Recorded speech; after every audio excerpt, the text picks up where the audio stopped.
Truth is the most convincing story that maps onto reality, and that's why the central narrative is falling apart. Right now in the United States, people should not be walking around with masks. We must see the central narrative for the fiction that it is. We are Americans. While elections are sometimes messy, this was a secure election. The founders began the fight for human liberty and self-governance, and it's up to us to finish the job. I'll tell you what, we are in a truth emergency right now. This is the end game.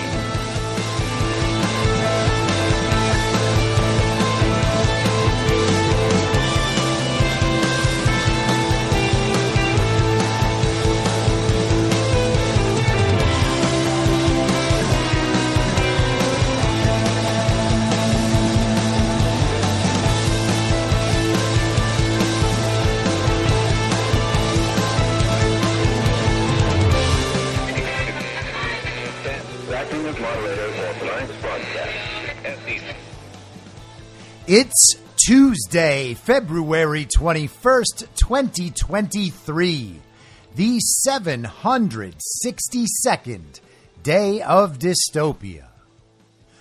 I'm your moderator, Chris Paul. Let's be reasonable. A warm welcome and hello to all of you listening to the podcast on the day of its release. The only way to do that is by becoming a paid subscriber at imyourmoderator.substack.com. You can do so for as little as $50 a year or $5 a month, and in doing so, you will be supporting me, the work I do, and this show as it expands. And if you can't, or you simply don't want to, continue listening to the podcast for free on a wide variety of podcast platforms and, of course, Rumble. All I ask is that you share it with your friends. You can find the links to the podcast, the writing, the social media, and the merch site by visiting linktree.com/I'm your moderator. I want to start today with a Twitter thread by a woman named Caitlin Johnstone. Now, I don't know a lot about her. Some people have said she's a leftist. That may very well be true. But what she says here is correct, and I just want to focus on that. If you want to pick into Caitlin Johnstone and figure out exactly who she is, go ahead. Let me know. I'm open to all the possible answers. I'm only focused on the words on the page.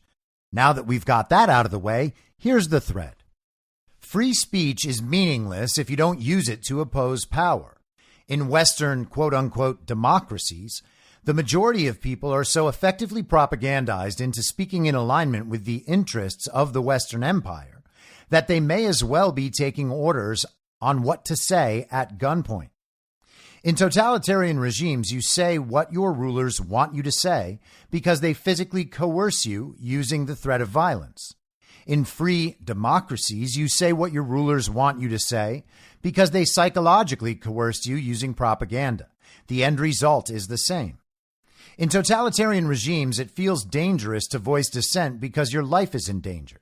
In Western free democracies, it feels dangerous to voice dissent because you're tormented by cognitive dissonance while being shouted down by your brainwashed countrymen if you do. Reagan once joked about Soviets thinking they are free because they're allowed to criticize the U.S. government as much as they like. But really, that was just projection. Westerners think they have free speech, but they only use that quote-unquote free speech to criticize foreign governments. In the West, you have free speech as long as you play along with the fake propaganda worldview about real elections and separate political parties. Republicans can criticize Democrats. Democrats can criticize Republicans. But you're discouraged from criticizing the empire itself. Free speech isn't being able to say Trump is orange or let's go Brandon. Free speech is being able to criticize the actual power structures who are calling the meaningful shots. Nothing in mainstream Western civilization is geared toward letting this happen, by design. It's like Americans who say that they need their guns to fight off potential government tyranny while living under the most tyrannical regime on earth. If you're not using your speech to fight real power, then you don't have free speech in any meaningful way. And I think you may have just heard the leftist in her poking out. What's the difference between living under a regime which forbids you to criticize your rulers and living under a regime which psychologically programs you not to want to criticize your rulers? If anything, only that the former have more understanding of what's really going on. And I think that that's insightful. The oppressed understand a reality that the propagandized do not, and that's one of our big problems right now. She adds into the thread a response from one of the thread's readers. The person says, the point of free speech is that you can use it however you want. Johnstone replies, yes, and you are psychologically programmed to want to use it in some ways, but not in others, by lifelong saturation in mass-scale manipulation. How is that free? And she's making the point that if you are only given a limited set of options from which to choose, and the limits on those options are set by an oppressive or psychologically coercive regime, then you don't have free speech. What you have is the illusion of free speech within a certain set of options about what you're allowed to say. And we're all quite familiar with this on social media. There are certain subjects you're just not allowed to talk about. So you can stay on the social media platform so long as you don't violate the rules of the regime. If you do violate the rules of the regime, your quote unquote free speech is taken away completely, which is proof that the censorship is already inherent in the system. Deciding that you will abide by the rules in order to remain in the system is deciding that you are willing to accept something less than free speech. And her point is that in either case, the regime wins. She responds to another comment. The commenter writes, American propaganda is not even that good. I find myself constantly annoyed with people that actually buy the lazy stuff they sell. And that is not a smart comment. This may be a totally smart person, but that's not a smart comment. If you are surprised that people are falling for the propaganda, then you are already admitting that the propaganda is good enough to fool this many people. And it is. The propaganda is everywhere all the time.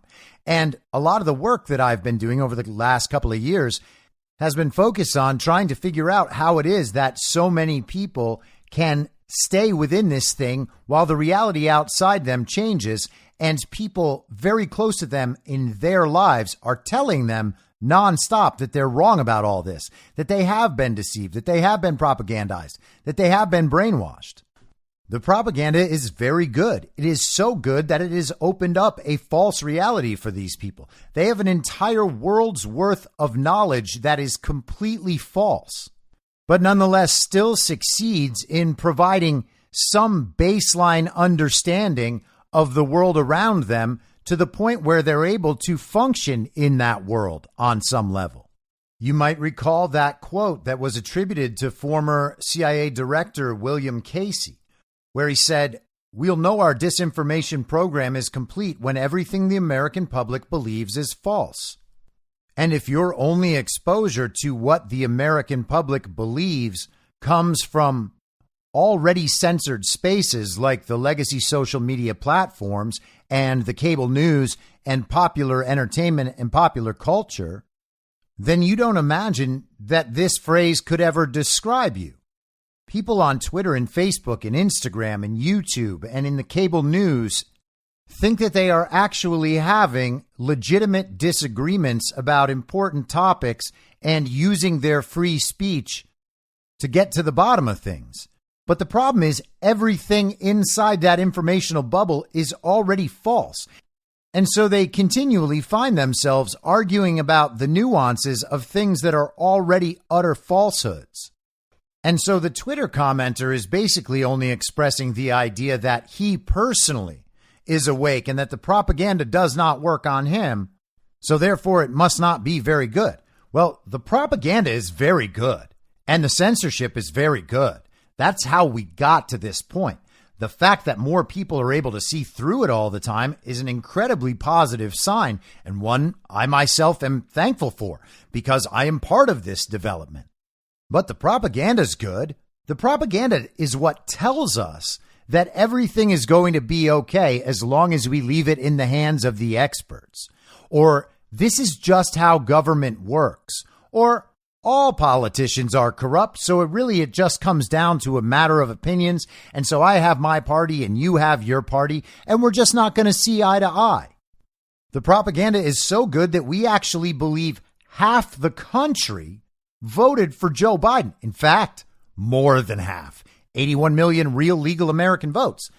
That's how many Joe Biden got. And the propaganda is wearing off. Its effect is wearing off. It's not good enough anymore to continue achieving the regime's desired outcomes. But the propaganda has been pretty good. We've had decade upon decade of complete and total falsehood in America.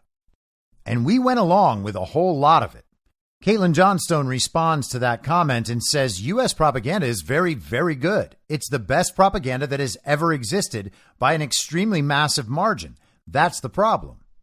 And she's right about that. She ends with what she says is an old joke. A Russian and an American get on a plane in Moscow and get to talking. The Russian says he works for the Kremlin and he's on his way to go learn American propaganda techniques. What American propaganda techniques? Asks the American. Exactly, the Russian replies. And that's the key realization. The propaganda really is that good. It's so good that you don't know it's happening. It's so good that you can know propaganda is happening, but think only the other side is subject to it. And this is what normie Democrats and normie Republicans actually do think.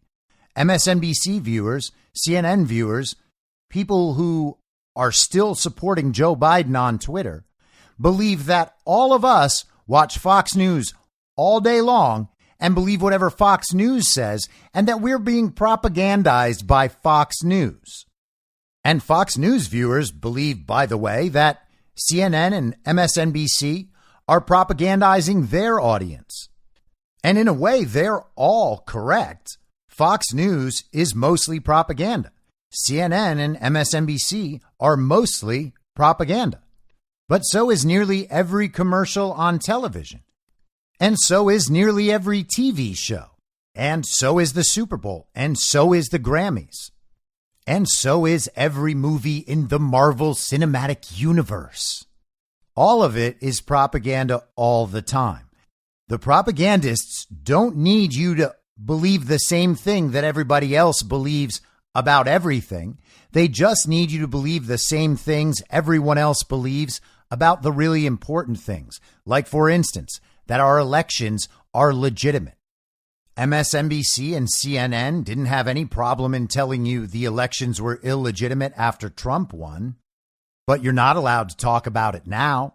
Fox News agrees you're not allowed to talk about it now. Election deniers caused the very violent insurrection. According to Fox News, not everyone at Fox News, I know, but Fox News exists to market the central narrative to people with certain sensibilities, different sensibilities than the people watching MSNBC and CNN. And the same central narrative is marketed to them. Sure, they're going to present two sides of the false story and let everybody argue about the nuance. But the story, the central narrative that they're pushing, is still almost entirely false. You are given enough truth or quasi-truth to keep you attached to the central narrative, under the belief that that central narrative really does map on to the reality that exists outside. But that, too, is part of the propaganda. That is part of the construction of the false reality. And it's important to understand this because it's important to recognize how deeply we've been lied to about pretty much everything. When we think we have reached the bottom, we will find out there is so much more. And as that process continues, as the blinders come off, we begin to understand that more and more things are totally fake, including and especially the illusion of free speech. It doesn't matter that we can criticize Joe Biden or AOC and that Rachel Maddow can criticize Donald Trump. It doesn't matter that everybody is allowed to say that Russia is very bad. All you're doing in making those claims is suggesting that there are options of things you are allowed to say. And no one's denying that. It's just that free speech does not exist when there are a list of things you are not allowed to say, backed up by a regime prepared to enforce those rules. And that's why it's critically important that people actually do step outside their comfort zone in order to speak the truth. I've talked about this countless times over the last 2.5 years that I've been doing this show 5 days a week. But here we still are in a situation where countless Americans who know better, who know what's happening, who are awake, still won't actually stand up and speak truth to anyone if they think they might get blowback. And we know the excuses and rationalizations, and I have sympathy for all of them. What I'm encouraging is not something that's going to be immediately fun for everyone. It's not supposed to be something that you just like doing. It just turns out that it's necessary to do it regardless of the consequences, because if you don't, then this continues. If you don't speak up, this period continues indefinitely. But people don't want to lose their jobs. They don't want to lose the respect or admiration or affection from their friends and their family. They don't want to lose their platforms on YouTube or Twitter. They don't want to get in arguments on social media or arguments at the grocery store when someone tells you to put on a mask. They don't want to be kicked out of their social clubs or their social circle. And again, I get it. It's not fun. I went through it in fairly dramatic fashion, and it wasn't among my life's most enjoyable experiences. However, it may have been among my life's most valuable experiences because I found out what my relationships actually were. I found out who cared about me and who didn't. But when you go through that, you also realize that if these people are prepared to end their relationship with you because you don't agree with them about things they don't know anything about, those aren't relationships that you're going to need throughout the rest of your life. In fact, those relationships are very likely weighing you down and inhibiting you from making progress in your life. It's not fun to hear people say mean things about you. It's not fun to lose friends, but it is a massive weight off your shoulders when you realize that those people weren't really your friends in the first place. They're certainly not people you can count on. They're certainly not people who respect your point of view enough to listen to you. But let's even put a finer point on it, because I don't think that people are thinking long term about this. You know, we remember in 2021, throughout 2021, the vaccine mandates put in place by the government as much as they could, but then put in place by people's own employers. And people were scared about their ability to continue working and to earn a living and to be able to take care of their family, to be able to pay their mortgage and keep their home. All of those are extremely important concerns. And because of the weight of those concerns, a lot of people went out and they got the shot. Many of the people who did that are still suffering the consequences of it. Quite a few of them died. So they violated their principles and did something they knew they shouldn't do because they didn't want to deal with the risk of doing the right thing. And it turned out that they lost on 2 points instead of 1. You can't take care of your family if you're dead. You can't stay in your job if you're unable to do the job. And the worst part is that people, by and large, went down without even fighting. And again, I have a lot of sympathy for these people, but the principle remains the same. You can take the easy way out in the short term. That doesn't mean that it's just going to last. The people who took the shot and kept on working, that's not the end of that issue. You didn't just make a decision that allowed you to keep on working and now everything's fine. You made a decision that allowed you to keep on working and now everything is still not fine because you may well have poisoned yourself. You may well have destroyed your immune system. And again, sympathy. I hope anybody who made that move spends some time figuring out whether or not there are ways to detox your body from that shot. And I hope and pray that there are, because I don't want people to be put in that position in the first place, obviously. But I especially don't want people who had a moment of weakness or did something that they knew they might regret because they were forced to and now deal with a life of health consequences from that. I don't want that for anybody. But the point is that every time you comply and every time you submit, what you're doing is setting yourself up for a never-ending future of compliance and submission.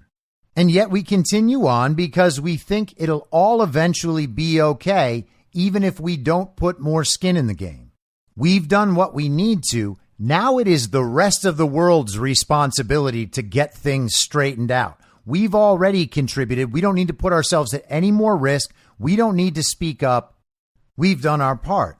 And I was having a conversation on Telegram, in my Telegram chat over the weekend with some people I really like a lot. But every now and then people get stressed out. They get exhausted. They black pill a little bit. And again, I totally get that too. Totally have sympathy for that. But what choice do you think we have? We have to keep going. That's the entire point. Life presents challenges. We respond to those challenges and push forward.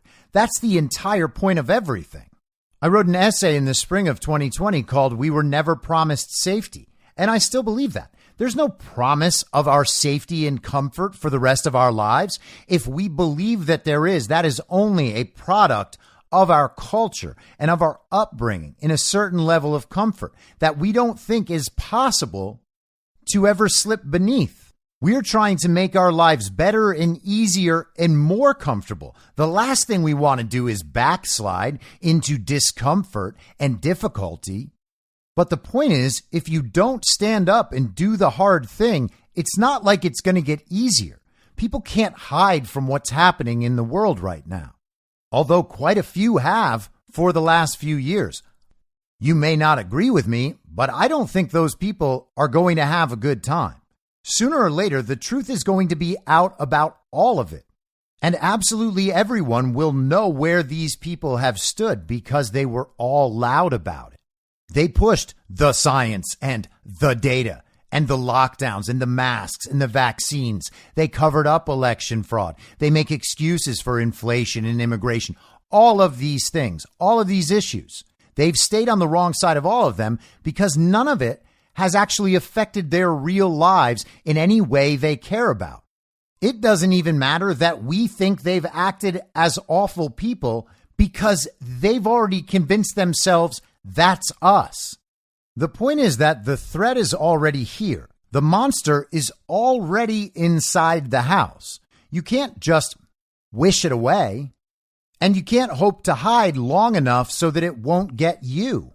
You need to get the monster out of the house. And the way you do that is by taking some risks and speaking up and spreading the truth, because that is the thing that ends this all. When the public understands fully what has happened, all of it ends.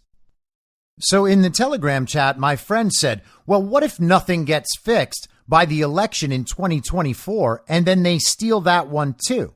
Well, my first reaction is, why are you worried about something that's happening 20 plus months from now while we are able to exert direct influence on the likelihood of that happening? There is absolutely no use in worrying about them stealing the 2024 election while we can be out there trying to make sure that can't happen. And again, the number one way to do that is by making sure everyone in the country knows our elections are stolen. More than enough people already believe that, but relatively few of them will actually say it in public or argue it to someone who doesn't believe it yet. There's no point in spending our time worrying about something that we can influence and something that we can prevent. But the other part of that is, well, if they steal it, what then? Well, then everybody's going to give up. People are going to be so devastated, and that's going to be the end. If they steal the 2024 election, well, then there's absolutely nothing we can do. All hope is lost. Well, no, it's not. They just stole the 2022 midterms. And we know that, and that's disappointing, and it's deflating, and people will tune out for a minute while they lick their wounds and get upset. But assuming no one is planning a mass suicide, everyone still has to keep on going through the difficulties and push forward, which is exactly what we're going to do. And the thing is, if elections aren't real, if they're not legitimate, if they're not giving an outcome that reflects the will of the American people through a free and fair and transparent process, then the elections don't matter. In a very important way, they don't matter. Because think about what the big picture here really is. We have a global regime waging a worldwide effort against the people of the world to oppress those people forever. That is what's happening. They are taking over the world country by country by country in cycles of infiltration and revolution. They infiltrate for a while. They change a bunch of things. The people rise up and reduce their power temporarily, and they start the process over again. And over the course of decades and sometimes centuries, the infiltration grows and grows and grows until they take over entire governments and entire societies. And that's what we see in America right now. That's what we see in Europe right now. We see it all across the world. And it's not just the militaries of certain countries. It is the global regime versus everyone. It is a war of all against all. And everyone supporting that side is on that side, including your friends and family members and your neighbors. And I'm not by any means claiming that we need to adopt some aggressive warlike posture against the people around us and close to us, because I don't believe that would be effective. But we still need to understand that at some small level, people who are still supporting that side are, in a way, enemy combatants on that side. Again, we're talking about a psychological war here and an informational war here. The solution is certainly not to use guns to defeat that and go on a killing spree of your friends and neighbors.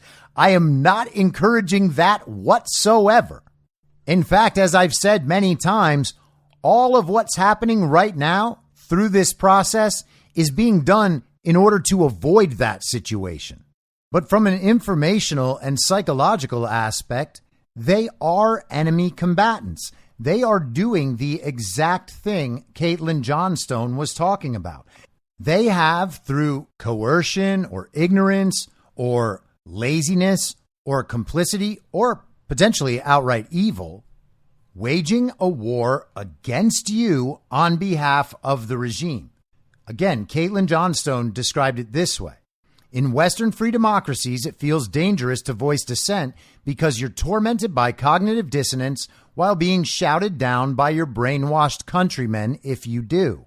Those brainwashed countrymen shouting you down are doing the work of the regime as the regime wages war against you, a war of all versus all, and they're on the wrong side of it. And you can see them fight for the wrong side every time they tell you you're not welcome at Thanksgiving or Christmas or the 4th of July party because you're not vaccinated.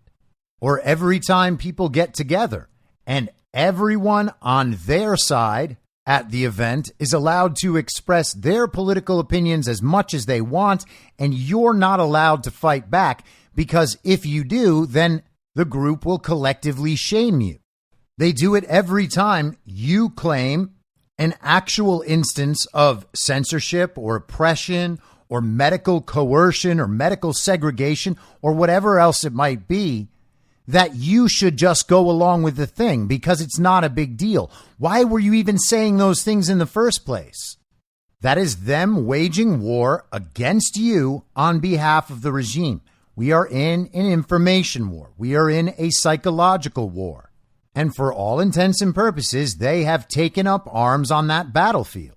But the good thing in an information war and a psychological war is that you don't actually have to kill those people. You just have to convince them that you're not evil and that maybe, just maybe, they're not as informed as they think they are. And once that doubt seeps in, once they actually have to account for the morality of their decisions, many times they will take themselves off that battlefield. And every person that comes off that battlefield who was fighting for their side is one less person fighting for their side, which means we gain relative power. Our power relative to the global regime increases by that one person. It's great if they become neutral. It's even better if they become fully awake and then immediately join our side, where we will welcome them with open arms and say, hey, commie, it happens to the best of us. You kind of did a lot of bad things there, but we'll forgive you if you help us fix some of these problems you yourself participated in causing.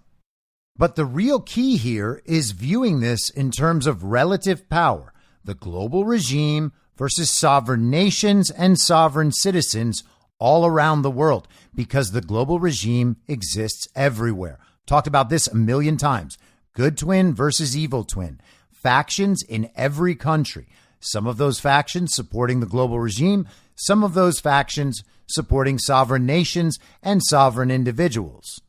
We cannot be stuck in this ridiculous paradigm where we think all that matters is elections, while also knowing that our elections are illegitimate. Elections are not the only source of real power in this world. They are the primary source of imaginary power in this world. And that's why the regime makes such a big deal about them. They say, you people have a choice in front of you. Now you've made that choice. You chose us once again. And now we are going to continue to exert more power. Thank you for giving your consent to our continued use of power. And we are watching what happens as that illusionary power begins to slip away. The writers of The Atlantic still might believe that Joe Biden is the leader of the free world, the most powerful man in the world. But does anyone else believe that? Vladimir Putin doesn't believe that. Xi Jinping doesn't believe that. Donald Trump doesn't believe that. Donald Trump has more relative power right now than Joe Biden does as leader of the free world. So how does that work? How could it be that elections are all that matter? What matters is relative power, and our relative power increases every day, while the global regime's relative power decreases. And our relative power is increasing at an accelerating rate and will continue to for as long as the truth continues spreading. If we want to fast forward this little movie, the way to do that is by making sure that everyone is watching what's actually happening and not just believing whatever their television tells them to believe, and their society, their culture, their family, their friends, their place of employment tells them to believe. And the only way to reverse this relative power dynamic and the directionality of it is for some major event to happen where everybody jumps on board and immediately agrees that the regime is right and the regime's the only entity that could possibly ever fix this problem. And that's why we see so many scare events and we worry about potential scare events in the future. What if they nuke something? Then will everybody go back to the regime? No. In fact, more people are likely to wake up from that event than just about anything else I can think of. And at that point, our relative power will increase again. And so you can't fear these events. The fear is the point. That's why they're referred to as scare events, which means every time you are fearful of what the regime might do, you are actually helping their cause. That's how they take you off the battlefield. That's how they make it so that you stop fighting and so that you stop telling the truth. And the more massive the event, the harder it is to tell the truth about it. Think back to a year ago in the run-up to this Russia-Ukraine conflict. And in the first days of the event, it wasn't very comfortable to be out there saying, hey, no one should be supporting Ukraine. They have actual Nazis there. They have U.S. Defense Department funded bioweapons labs there. Ukraine is one of the most corrupt states in the world. Ukraine's president is a comedic actor and puppet. It wasn't that much fun to be out there saying that. And it's especially difficult when both sides of the old paradigm are agreeing that the underlying story is true. Vladimir Putin is invading Ukraine, and we must protect the sovereignty and the democracy of Ukraine. their territorial integrity, and the brave Ukrainian citizens. We must all get their back against this violent, brutal war of choice, war of aggression, this awful invasion by the dictator Vladimir Putin, who's one of the most evil men of all time, according to the regime. It's not fun to stick your neck out there and say, hey, that Paul Pelosi thing, that's just not true, because you're going to get punished. You're going to get shouted down. People are going to say you're very mean. You're very insensitive. Oh, that poor old man was hit by a hammer. You're protecting MAGA extremists because you don't like Nancy Pelosi. You're an awful person. And they love those events because those events are their opportunities to marginalize the people who are telling the truth, and even some of the people who are open to hearing from those people telling the truth will feel so upset and so uncomfortable and so threatened by what the culture is telling them that they will reunite with that side and begin supporting the regime again. That is their counter effort to our effort in spreading truth and attempting to wake people up to what's actually going on. That's why they need these constant events. But the war is all against all, and it's going to continue for as long as it takes to reach that critical mass where people are willing to stand up and speak the truth and deal with the consequences so that we can continue to push forward. The entire point is relative power, and we increase our relative power by pushing back against the propaganda, pushing back against the censorship and every various form of oppression.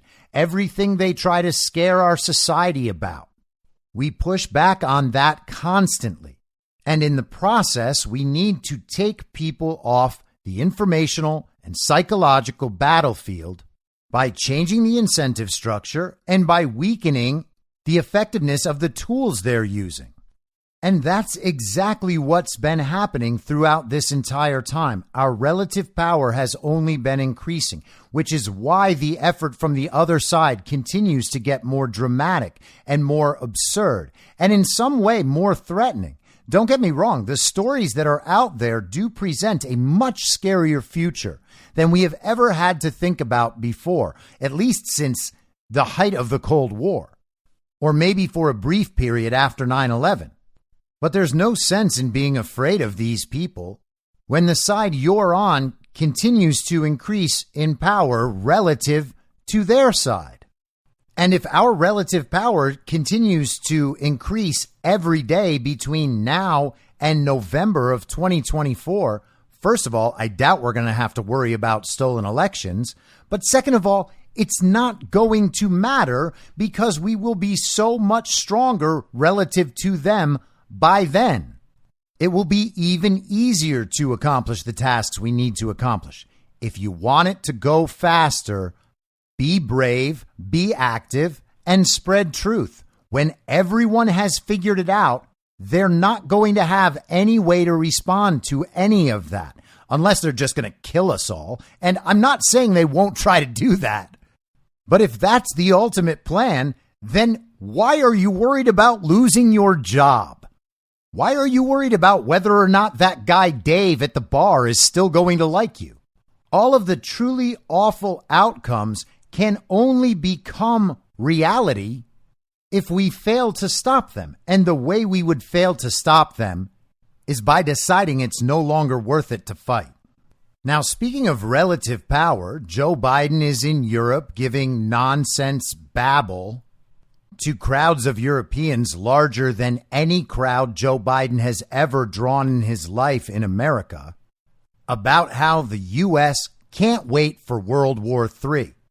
Meanwhile, Donald Trump, who's not president, is exercising real power and telling the country what he plans to do to fix things when he is once again recognized as the duly elected president of the United States of America.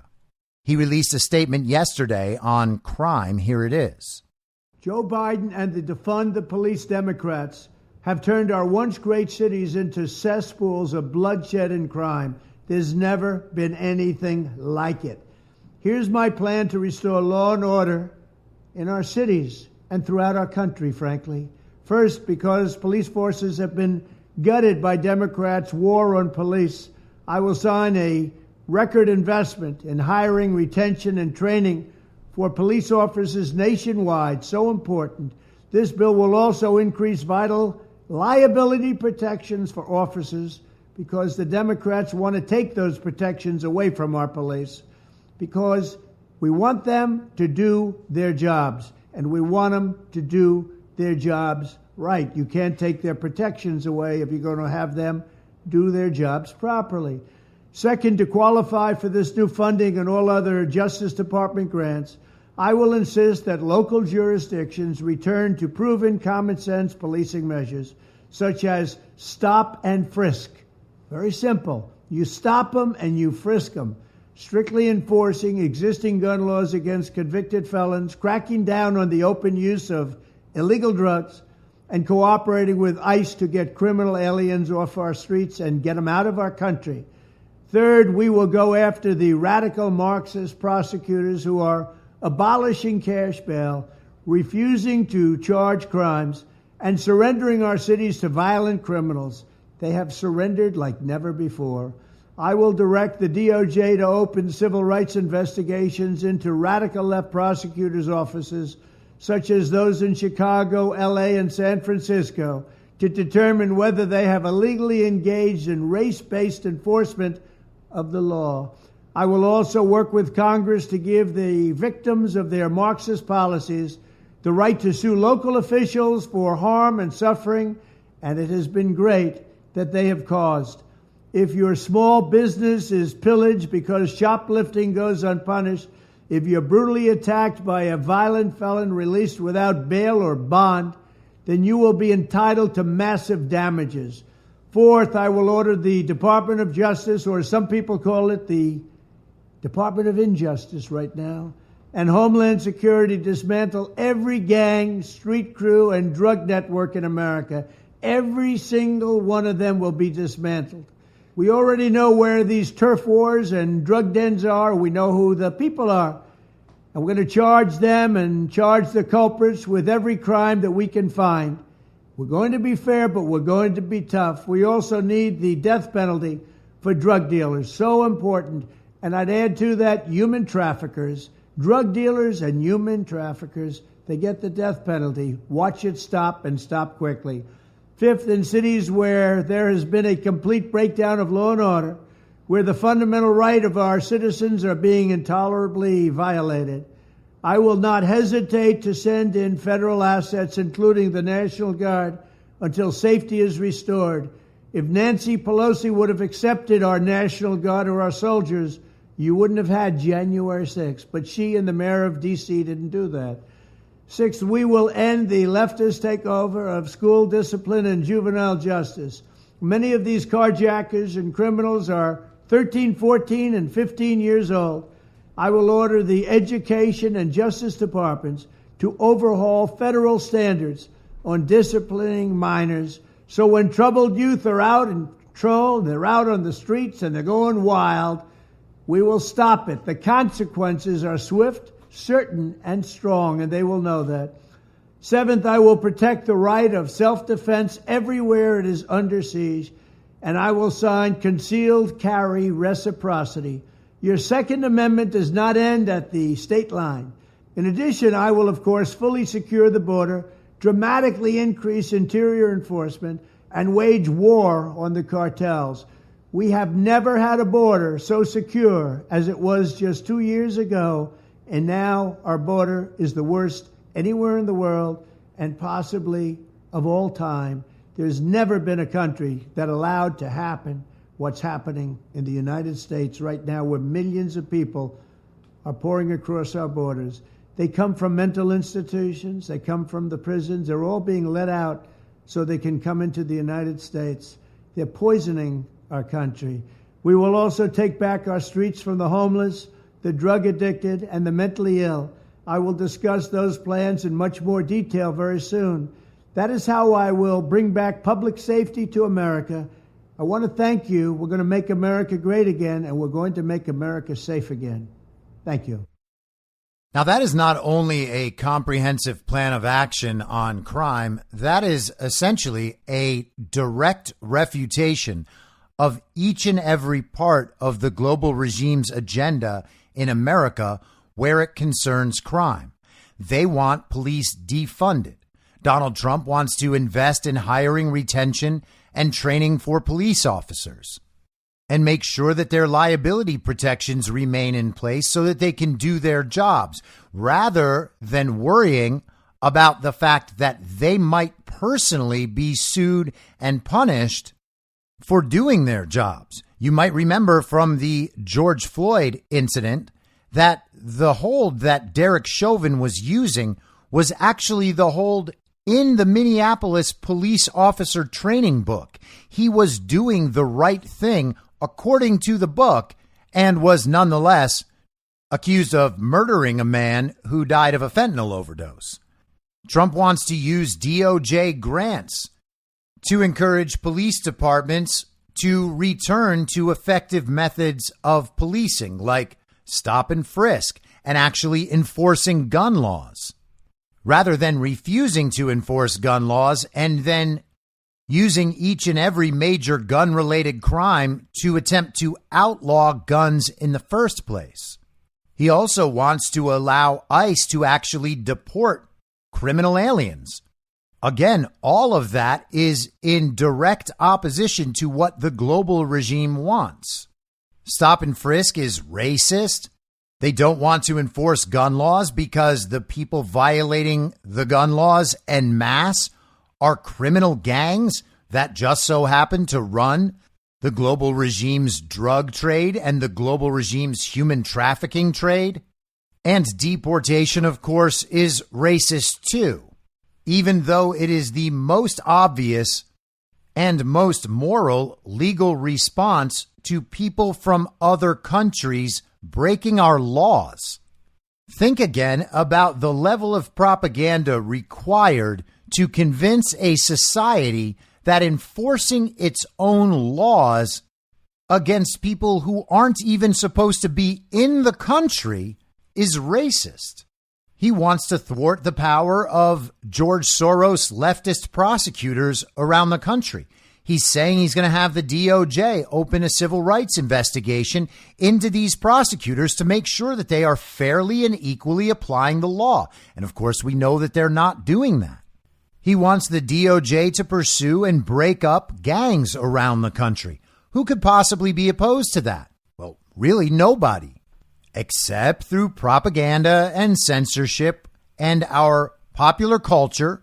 We are taught that gang members have just fallen on rough times and had a tough childhood, and so they ended up in the gang. And what we need to do is make sure that our criminal justice system understands this and wants to rehab these people during their very short sentences in prison so that when they come back to the gang, they'll be much nicer people. And by the way, I think it's time that we all grow up and stop pretending that these gangs just organically come together in these big cities and they just find drugs from somewhere and start selling them, and they just accidentally go shooting people now and then. This is all just another part of the international criminal enterprise that we are dealing with. They use the drug cartels in Mexico as their own private army to protect and facilitate the trafficking of drugs, weapons, and people. They're not all just clever entrepreneurs like we're told Jay-Z was when he was slanging rock back in Brooklyn. Trump is saying flat out he's willing to use the National Guard to make sure that law and order remain stable in cities around this country.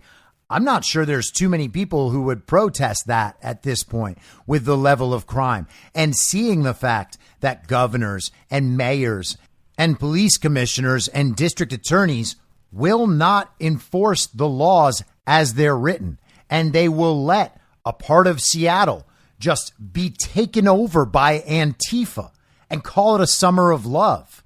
We're talking about a situation where supposedly elected American politicians are allowing autonomous zones in their cities and in their states, while their duty is to protect the people of those cities and states, not help along a global political agenda and its propaganda effort. He also discussed the use of minors by these gangs. And in a way, that's unfortunate. No one wants to see kids and teenagers punished for the rest of their lives. But if kids and teenagers are doing brutal things on behalf of these gangs, if they are coerced or incentivized or otherwise convinced to go out and murder someone, and they're a minor and they're not going to get in as much trouble as an adult, well, if you're a gang and you don't have any morals, you don't have any principles, you don't care who goes down for what, then all of a sudden you are actually incentivized to want the youngest people carrying this stuff out. And he wants the Second Amendment to be consistent around the nation. If you can concealed carry in Texas, then you should be able to in every other state, because your rights don't go away. Your Second Amendment doesn't go away as you cross state lines. This entire thing is one massive middle finger to the entire global agenda, and particularly to people like George Soros, who focus on these issues specifically in their infiltration and their own political agenda.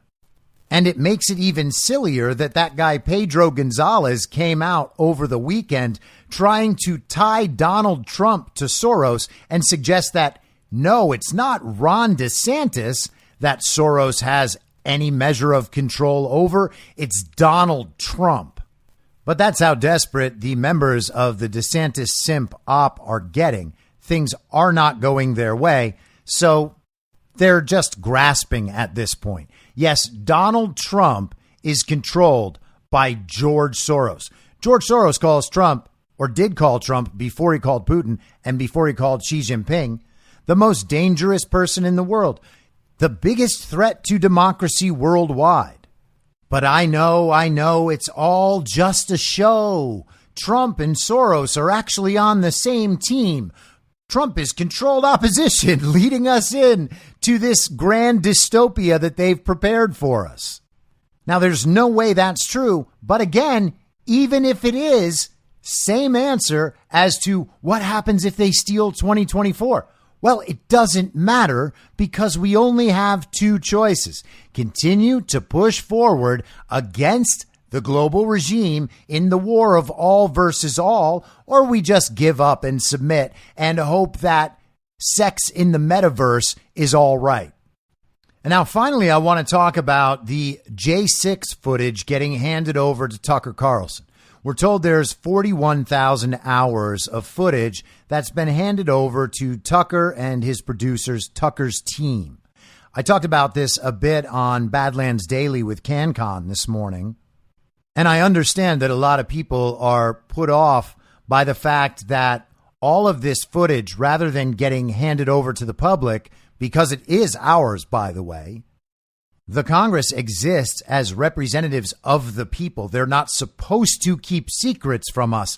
Again, that's something that we've accepted through propaganda and censorship and the messaging our culture has provided over the decades we've been alive.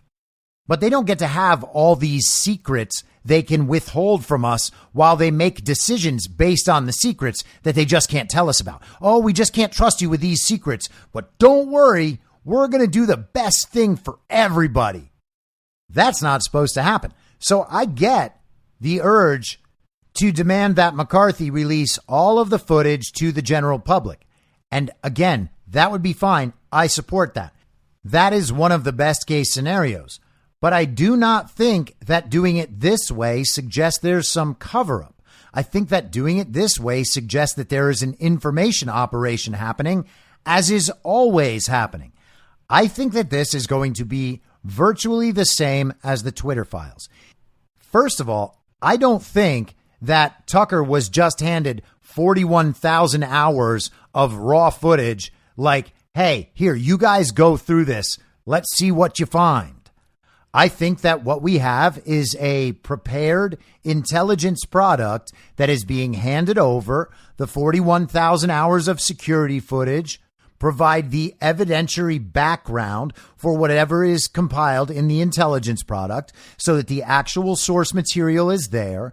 And then Tucker is going to execute a narrative release to the general public, much the same way that people like Matt Taibbi and Lee Fang and Michael Schellenberger and Barry Weiss and Alex Berenson gave us the Twitter files. Are those the best people to give us the Twitter files? Absolutely not. Are they the best people to analyze it? Nope.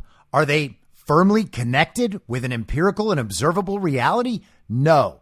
Do they deeply care about the censorship issue because they were censored? No again. So there's no level on which those people are the best to distribute that information, except the mainstream accepts them and pays attention to them, which means there's a chance that this information could go wide immediately and disrupt narratives immediately in a way that handing all this information over to people like us cannot achieve.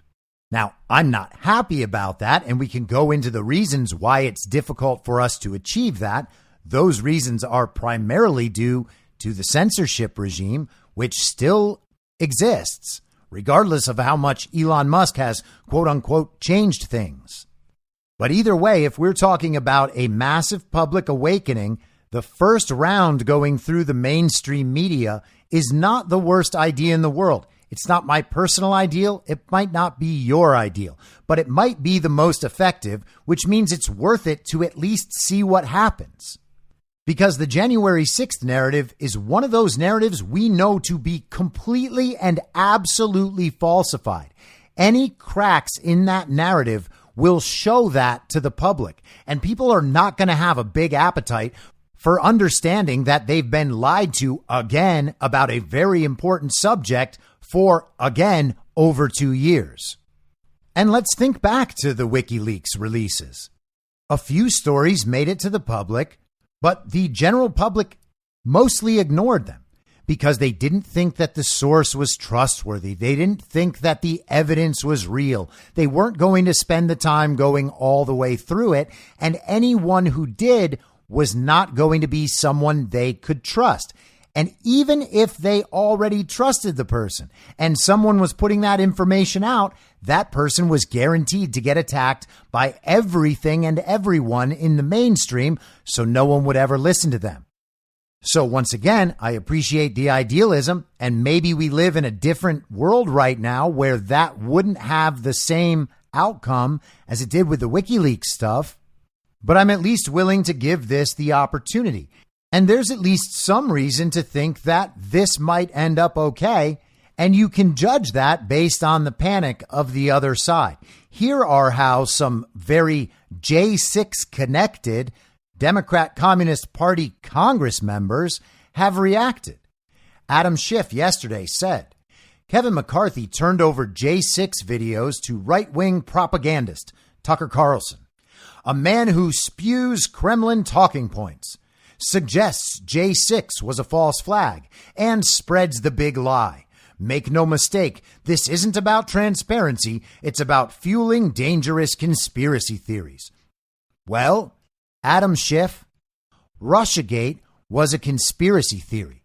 The Ukraine impeachment was a conspiracy theory. January 6th absolutely was a false flag. And the big lie about election fraud is 100% true. The election was stolen. Adam Schiff knows all those things. He won't admit any of those things, obviously, because he would then just be calling himself a liar. So instead, he doubles down on all those things, knowing the truth is about to come out. He's trying to cement that narrative as deeply as he can so that people will ignore what they're about to see. And that's going to be effective on certain people. For everyone else, it's not going to be effective at all, and they will see Adam Schiff's messaging for exactly what it is, a blatant lie to cover up a much more damaging truth. Adam Schiff is panicking. Also panicking, Representative Jamie Raskin. McCarthy giving 40,000 hours of January 6th tape to a pro-Putin journalist is an astounding ethical collapse. What security precautions were taken to keep this from becoming a roadmap for 2024 insurrection?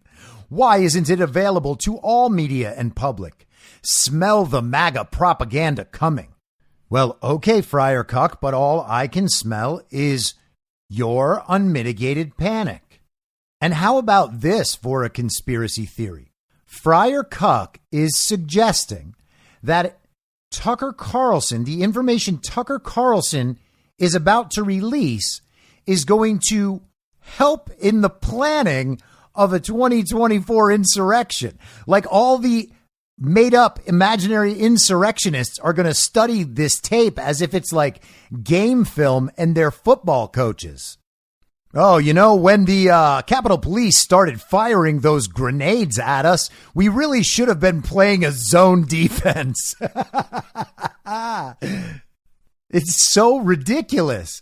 And he's also encouraging all the footage to be made available to all media and the public. Well, if it was made available to all the public, wouldn't we be able to study it even better, Friar Cuck? I don't understand your logic. And Benny Thompson, one of the leaders of the sham J6 committee, put out a full statement from his office. He said, when the Select Committee obtained access to U.S. Capitol Police video footage, it was treated with great sensitivity, given concerns about the security of lawmakers, staff, and the Capitol complex. Access was limited to members and a small handful of investigators and senior staff, and the public use of any footage was coordinated in advance with the Capitol Police. It's hard to overstate the potential security risks if this material were to be used irresponsibly. If Speaker McCarthy has indeed granted Tucker Carlson, a Fox host who routinely spreads misinformation and Putin's poisonous propaganda, and his producers access to this sensitive footage, he owes the American people an explanation of why he has done so and what steps he has taken to address the significant security concerns at stake. Well, hey, Benny Thompson, the security concerns you just described were that of lawmakers, staff, and the Capitol complex. How come you're not concerned with the security of American citizens exercising their rights to free speech and free assembly, or their rights not to be held without trial or be deprived in their defense of exculpatory evidence? It sounds like Benny Thompson and Jamie Raskin and Adam Schiff are concerned about their own security. Because what is going to happen when the entire country realizes that these people have lied to them the entire time? One of the impeachment managers for the second impeachment hoax, the one about the very violent insurrection, David Cicilline from Rhode Island, has decided to leave Congress in June after just being reelected. And that news comes a day after the news that McCarthy is giving Tucker Carlson access to the J6 footage. So Cicilline goes from pretending to try the duly elected president, who is, quote unquote, no longer president at the time, in an impeachment trial to prevent him from, quote unquote, ever running again, based on January 6th. Now that guy has just decided to leave Congress and go work for his foundation in Rhode Island. That's an awful lot of panic coming from the side of the global regime. It's their security they're worried about. It's their exposure as liars that they're worried about. And think about the downstream effects of that. Back to what we were talking about at the beginning. Society enforcing its own limitations on people's free speech. They are fighting for that side in the war of all against all. And as the lies of the people in power are exposed, the ignorance of the people following them is exposed. And all of those people know how they've treated people like you. And when that happens, when these truths are fully publicly known, the incentive structure that encouraged them to participate on that side in the first place is completely reversed. These people will not be casting others out as pariahs as they have for the last 3 years. It's going to be them cast out. It will be up to them. They will either decide to join our side and work to fix things, making themselves redeemable communists, by the way, or they're going to go absolutely crazy. One thing they're not going to be able to do is avoid the truth, because nothing can stop it. We are already too far down the line. And truthfully, I don't even think their scare events have a chance of working at this point. There is only one direction to go. We need to walk bravely and proudly in that direction. Speak up, use your voice. If you want a fast forward button because you're sick of all this stuff, that's the one to press. I'll be back tomorrow at the same reasonable time on the same reasonable podcast network. I don't have a network. Masks and lockdowns don't work. They lied to you about a pandemic. And Joe Biden will never be president. In my mind, that's the end game. If you're listening to this episode for free, you can support me and support the show and the work I do by signing up for a paid subscription at imyourmoderator.substack.com. You can do so for as low as $50 a year or $5 a month. Comes out to under a quarter per episode, and you'll blast right through the paywall for all of the writing. The merch store is www.cancelcouture.com, and you can find everything else by heading to Linktree, linktree.com/I'm your moderator. And I'll see you soon out on the range.